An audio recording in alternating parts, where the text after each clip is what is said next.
once you reveal your true self, all comes out anyway.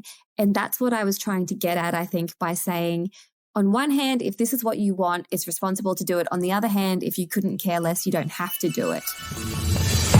The What's Eating You podcast is a series of mental health topics that are designed to make you think, learn, educate, and validate. Enjoy the show. Welcome to another Freestyle Friday where I talk about my little rant of the week. And today on the What's Eating You podcast, I have a special guest because I need help with this topic. And it is a hot topic and I'm sure everyone will have an opinion on it. So if you enjoy this episode, take a screenshot, do a share, let me know. But today I have the amazing Kylie Latley, and she's here to talk about a common issue. But before I get into it, Kylie, how are you today? What's happening in your world? How's your Friday? I am so good, my love. I'm so happy to be here and I'm really excited to hear what we're going to be talking about on this Freestyle Friday. Me too. And I'm glad that you are thriving. Okay, so this came about from a friend. My friend has been seeing a guy. It's been going well. She's been loving it. And the last time I saw her, she's like, yep, just seeing where it's going, etc. And now she sort of brought up, I want to have that conversation. I want to see where his head's at, where the relationship is going. And I guess we can frame this as the conversation in quotation marks. Dun, dun, dun. Da, da, da, da. Run for the hills, men, because, and this conversation can happen in all types of relationships, not just heterosexual ones. But I guess I do not see a problem with this. I think it is completely appropriate and healthy and functional to ask a male that you have been dating where this is going. Obviously, how you say it and how it's approached can vary and can impact the outcome. But I find that men in particular have such a different opinion. And when I brought this up with my partner, we almost lost it at one another because he's like, no, all you girls, you have to have that conversation. And why can't you just let things go the way they are? And, it scares guys off. And he has no issues with commitment. He is very secure attachment style. I would have expected that response from an ex or someone with an avoidant attachment style. But when I just bring this up, what is your thoughts on it? Because my friend did have the conversation and she kind of got avoidant vibes or felt it changed the energy a little bit. I can see it from both sides, right? And I think a lot of it depends on what you perceive the stakes to be, right? I feel like if you are dating with the intention of trying to find a person that you can do life with, maybe you're feeling the pressure of the biological clock ticking, or you're just so exhausted from time wasters. So you have this intention that you want to understand that your time and your energy, the things you're investing into getting to know this person, that is going towards something, right? So I think that if that is how you're approaching dating, that's where you're at, you're doing it because you want a specific outcome, then it is responsible to ask that question. It's responsible. Yes. But I think if you are not bothered whether you have a connection in your life and you're dating multiple people and you genuinely are indifferent to the outcome. And I've been there. I've been, at stages in my life where I'm purely dating for something to do. I have no intention of actually forming a long-term relationship. I'm going for the story. I'm going for the experience. I'm going because why not? And in those instances, I don't think you need to have that conversation early on if you're just genuinely, truly happy for it to play out how it is. But I think the difference is, Steph, women get told, okay, you might have this intention of wanting a relationship. And so to get that relationship, you got to play games. And one of those games is you do not scare him off. You play the cool girl. You pretend you don't care. And that's when I think it's irresponsible. And here is the major thing. that behavior, those games, they work. However, they work to attract an avoidant partner. I've read all the dating books, right? There was one called Why Men Love Bitches. I'm like, I'm going to use this. I'm going to apply it. And it worked. I got the guy and he was messaging me and he was scheduling dates and I had a time. And when you have a time, you have a date.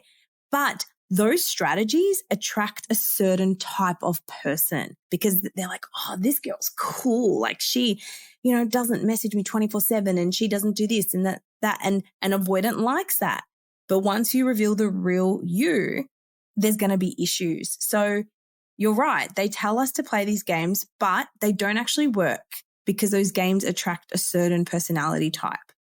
Yes. And I think what you just said is the whole podcast episode, right? We could literally wrap it up right now because what you've said is so true. Once you reveal your true self, all comes out anyway. And that's what I was trying to get at, I think, by saying, on one hand, if this is what you want, it's responsible to do it. On the other hand, if you couldn't care less, you don't have to do it.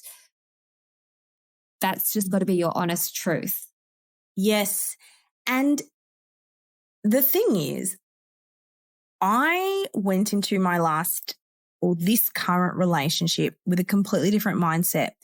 With old partners, it was, we have to tiptoe around the marriage conversation because it gives you anxiety or, I wanted to be the cool girl that didn't care, like you said.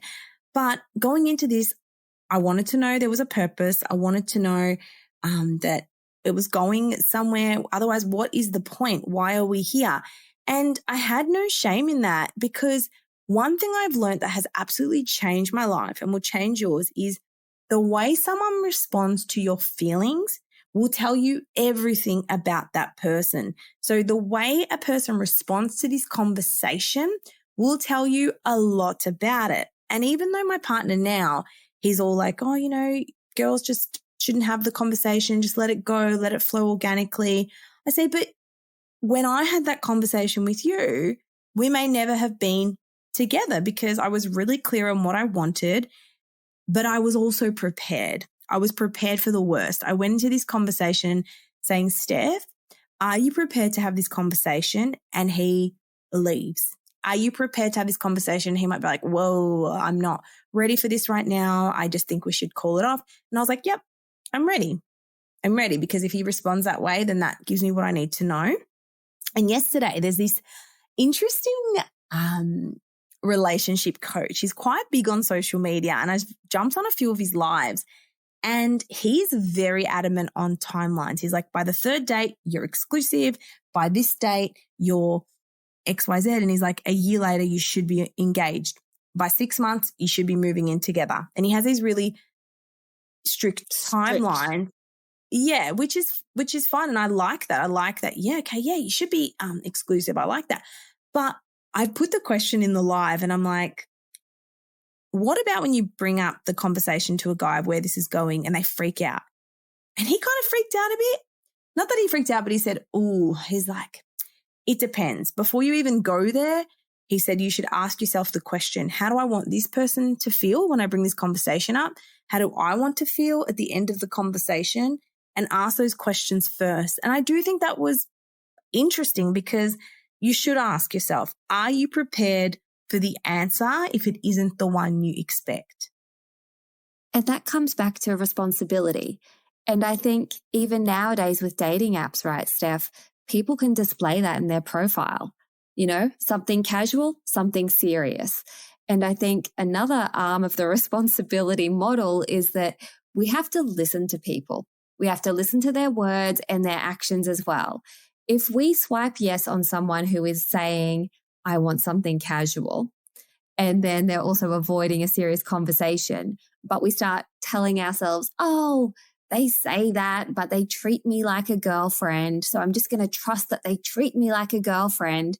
That's not enough. That's not responsible. We've got to actually understand the person that we're engaging with and believe them. I love that you said responsibility model. I think we've just come up with our own term, but do you know what? Dating tree. Here's the relational tree. But do you know what men will say to that? Yeah, but we don't know. We don't know if we want something serious. That's why they get put off apparently by the conversation, because when they meet you, they don't know what they want because they don't know if you're that girlfriend material, which kind of makes sense. They just want to date, see how it goes. And in their head, they're like, well, I don't know yet. I don't know if she's someone I want to be with. I don't know. And I think that's why then the conversation comes and they're like, oh my God, she's one of those. So I think when I was speaking to my partner about this, I was saying, what do you expect us to do? Do you want us to just date you, give you our time, give you our resources? What? And then one day we just hope you're going to ask us out and make it official? And he's like, well, no, you just let it happen organically. And if it's meant, if the guy does want it, then yeah, like it'll happen. So I think their argument is they don't know if they want something long-term with you. And that's why they're not clear at the front.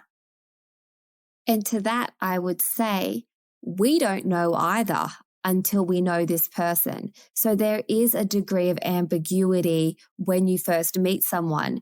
Yes, we might know that we have an intention of wanting a relationship with that we're wanting a relationship in our life, but we don't know if this is the right person. So in the early days, neither of us know, but amongst that soup of not knowing, there can still be an overarching conversation where you acknowledge neither of us really know the other person yet, but where do you see yourself in a year? Where do you see yourself in 5 years?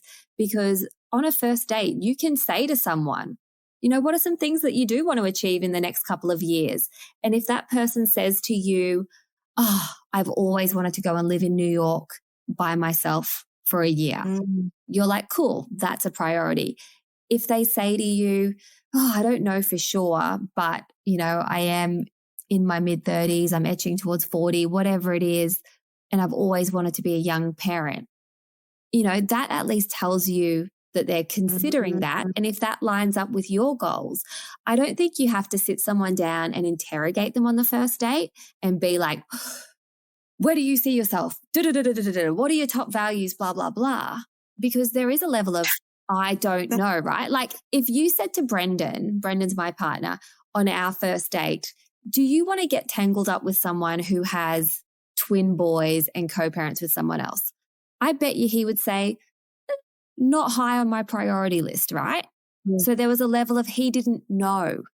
And then once we met and we fell for each other, I bet he would say to you he can't imagine his life without the boys and I in it. So there is a level of I don't know, but he also knew that eventually he wanted to be a dad and he did crave the family life. So he didn't know the specifics, but he knew the overarching general direction. Yeah, and I like how you just weaved it into a conversation. Oh, I'd like to do this, I'd like to do that. I was very cutthroat. I had a checklist of what I wanted. You sent me a text message saying that we need an agenda for going out for dinner. I believe that you had a spreadsheet for Will. I honestly just think I was so, I don't know, after my last relationship, and it wasn't even bad. It was just sort of chill. That I was like, no, I want clarity. I want transparency. I deserve to get my needs met. I deserve to have needs. It's not just about them. I'm not just a pleasant experience for a man to come along on. I'm not just a positive experience. I am a person that wants a relationship with the right person. And I think how you have the conversation is important. So I think weaving it in, like you said, can give you clues into where a person is at. And if they're like, well, I'm doing this and I'm going here and I'm going that, and there's no, I guess, consideration of you in the picture, a few dates in, not straight away, that could be potentially problematic. Maybe don't just say, hey, where is this going? I like you. Do you like me? What's going on? But do you know what? The fact that you were very direct, that is you. You told me before we started recording, you don't like podcasts with superfluous waffling. I love superfluous waffling. Give me all of the extra details of a podcaster's life, right? I want to know all of the ins and outs. Wow. You are concise and to the point. So the fact that you were concise and to the point quickly with your partner that tracks for being responsible, for not playing games, because that's who you are. So for some listeners, they'll be more of the, oh, I like you, let's see how it goes kind of dynamic, casually drop in clues. But you are a pocket rocket who is this little amazing, incredible woman who is so upfront and so direct. So even in you being upfront and direct, you're being responsible for who you are. Thank you. I appreciate it. I don't really see myself as direct, but maybe I am. I think I just like to know that what I'm doing is purposeful and has an outcome. Otherwise, what's the point? But like you said, some people may date just to date or to have that positive experience, which is fine and okay. But I think I would rather be direct and know where someone's head is at than be in, I don't want to scare them away territory. I think that uncertainty and limbo is more problematic, but I think a little bit is okay. What I usually recommend, and if you're listening to this and you're like, oh my gosh, I'm in this spot, I don't know what to do, give it a time frame. So I knew when I met my partner at the time, he had a lot going on and XYZ. So I was like, okay, I'm happy to freestyle this relationship to a specific time frame. For 5 minutes? 5 minutes, yep. And then it was actually New Year's Eve. I don't know if I should tell this story, but it was New Year's Eve. I was out and I rang him and I was like, hey, just like a quick question. How would you feel if, I was to meet someone else out? Would it bother you at all? And this was me saying, do you like me? Because it's New Year's Eve and I don't want to go into whatever year it was, New Year. I didn't want uncertainty. I need to know. Let's get on the same page. Let's get on the same page. And he said, his first response, he goes, no, it wouldn't bother me. I was done. I archived the chat. I deleted his number. The next day he's calling me. Anyways, once I came down off my Pisces crises situation, I went over and that's where we had the chat. And he goes, Steph, the only reason I said it wouldn't bother me is he goes, you were out and I thought maybe you'd met someone or maybe you'd hooked up or given your number, whatever. Because I didn't want to ruin your night. I was like, stop, I don't deserve this. And then we had the quote unquote conversation and he said, you tick a lot of boxes. He said, and I said, honey, I am the box. Like, I know this. I know I tick boxes and I'm not here waiting for you to choose me. Like, I will decide if I choose you. And that was a complete shift because so many people wander around, do they like me? Am I enough? Do you like them? Yeah, absolutely. And I think when we fall into the well-worn trope of playing the cool girl and pretending we don't have needs, it always ends in tears. We could do a whole podcast where I take you through my relationship before this one. Mm-hmm. And that was the whole thing, right? Like, I did everything to be the cool girl. I was with this person for over 6 months before I even would allow myself to call them my boyfriend. And I waited until he casually mentioned in conversation, he refers to me as his girlfriend. I was so powerless. I was so at the mercy of like, whatever you want to do because I want to be the cool girlfriend, right? And this was coming off the back of a longer term relationship, a marriage, children, entering the dating world and not knowing myself. And so I found myself in this relationship, which was not a bad relationship at all. This is a great person. If I saw this person on the street, I'd give them the biggest hug and wish them well. And I'm so grateful that I got to share time and space with them. And I would say, guess what? Even though we were together for 1.5 years, you didn't know me. You did not know the actual real me because I was doing everything to stop that from happening because I wanted to serve you a version of me. And I think that's game playing, right? Which is what this conversation is about. Yes, you literally, and this is the thing, a friend of mine recently was in a toxic dynamic. And I said, you're a completely different person and you form these versions. There's like this socially desirable version that doesn't know themselves when they're with this person. And I'm like, you're actually so much more fun when you're not around them because you're not what's the word, camouflaging and just being a social chameleon, actually know who you are when you're not around this person. There's a real performative lens for so many women when it comes to relationship.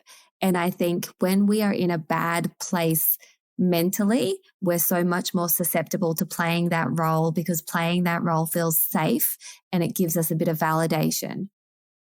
Yeah, wow. That's such a good way to put it. So I think if you're listening, don't perform. Obviously, you don't need to be as cutthroat as I am. I think that comes with my age and it comes with the stage of life I'm at and with what I want. And it worked for me. Okay. But don't think you need to act a specific way to quote unquote get the guy. Because sometimes being direct and knowing what you want is attractive as well. And responsibility is hot. Responsibility is hot. Love that. That's the title of your book. My memoir. Which that. you know, Steph, I am not responsible in a lot of ways, but when it comes to this relationship, I do consider myself responsible. Yeah, and it's so interesting because I wouldn't even think of that past relationship you were describing with what I see now. And you're thriving and you're in such a healthy, happy dynamic. And I think we both are, but it took work to get here. Absolutely. We will have to sit down and record another podcast on that relationship and you can unpack it from a psychological standpoint. Sure, I would love to. But if you enjoyed today's episode, please let us know. If you've got questions, make sure you tag myself and Kylie on Instagram. But for the listeners, Kylie, if they want to listen to more of your life, where can they find your podcast? Thanks, Steph. I do have a podcast and it's a real mixture of topics. I interview experts like yourself. Relationship is a really, really big theme over on my podcast. I have all sorts of authors.